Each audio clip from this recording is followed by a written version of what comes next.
What's up mga boss? Nandito na naman tayo, nagbabalik tayo kasi gagawa natin ng part 2 yung una nating binigyan ng reaksyon, yung dalawang magkapatid na kumakain ng ulam ay asin. Di ba? Sinasabi ko sa inyo nung una na gamitin natin yung social media para makatulong. O kita ninyo dito sa dalawang magkapatid na to, yan dalawang yan, yung una nating upload. Yan, panoodin nyo na kung hindi nyo pa napapanood. Ngayon, tingnan natin itong part 2 kasi maraming nakapanood ang nagbigay ng tulong. O di ba? Ang ganda ng social media dahil sa pag-upload ni John Robles, may nakapanood, may nagbigay ng tulong. O panoodin natin to, yung video nila ngayon part 2. Yan yung dalawang bata na yung nauna nating video na kumakain ng ulam may asin. Binalikan ulit siya ni John Robles. Kasi nga, may mga nagpabigay ng tulong na mga nakapanood. O, di ba? Yan o. Panoodin natin kung ano yung mga pinagbibigay ng mga nakapanood at yung mga, lalo na pagka kumita na tong mga video na nakaraan niya, mas may itutulong pa ulit siya, sigurado. Magkaroon pa to ng part 3. Ayan o. Binigyan ng baonan. Kasi wala silang baonan. Yan o, tamo. Ang dami. Tapos ito din. Si Raison. O, di ba? Kung wala nakapanood niyan, hindi sila mabibigyan ng ganyang pera. Malaking tulong sa kanila, lalo sa pamilya niya.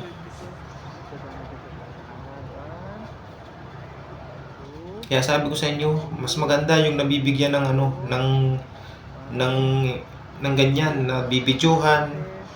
Okay lang kung mayaman na, okay lang hindi mag-video kasi hindi na naman nila kailangan kumita para kung magpwede silang hindi na mag-video kung tutulong. Pero pag sa mga ganitong mga simpleng vlogger lang naman, malaking tulong yan, yung mabidyohan nila yan. Tingnan, nabigyan ng 15,000, tig 15,000 yung magkapatid.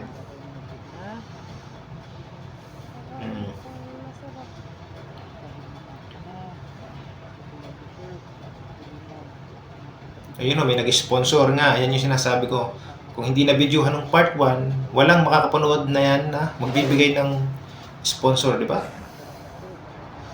Pinalikan niya kasi nga may nagpadala ng mga pera galing sa viewers.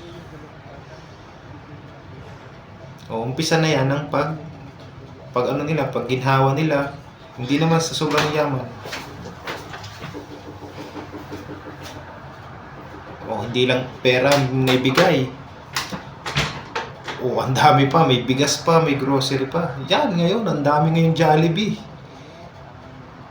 Sa simpleng asin, ngayon, ang galing talaga ni Lord pagka may ginagamit silang tao, instrumento para makatulong. Kaya suportahan na lang natin yung mga kanyang tao na huwag nating barahin, huwag nating i-bash kasi nga bakit binidyuhan pa. Kasi magandang tulong nga yun, di ba? Kaya sabi ko sa inyo. Oh, di ba? Sobrang laking bagay niyan. Lalo na ngayon, sinabi nga nila wala pa silang bahay na ganun. Malay natin sa part 3, maraming tumulong, mas malaki ang masahod ni boss. Mas malaki yung kitain, mas malaki yung may itulong. At malay natin, di ba? Yung part 3, bahay na yung simpleng bahay, hindi naman sobrang laking bahay at magkaroon sila na sariling bahay na kanila na, di ba? Abangan natin to sa part 3. Tingnan natin kung ano yung magiging update ni John Robles. At i-update ko rin kayo kung hindi nyo napapanood yung kanya. I-search nyo na lang siya sa YouTube kasi may YouTube dyan. Nag-subscribe din ako dyan sa YouTube ni John Robles TV. Yan, sa TikTok or saka sa Facebook. So yun mga boss, kita-kita na lang tayo sa part 3 pag nag-update ulit si John para kung ano yung maging lagay ng magkapatid na to. Maraming salamat sa panonood at sa susunod na ulit na video ulit para sa update ng magkapatid na to.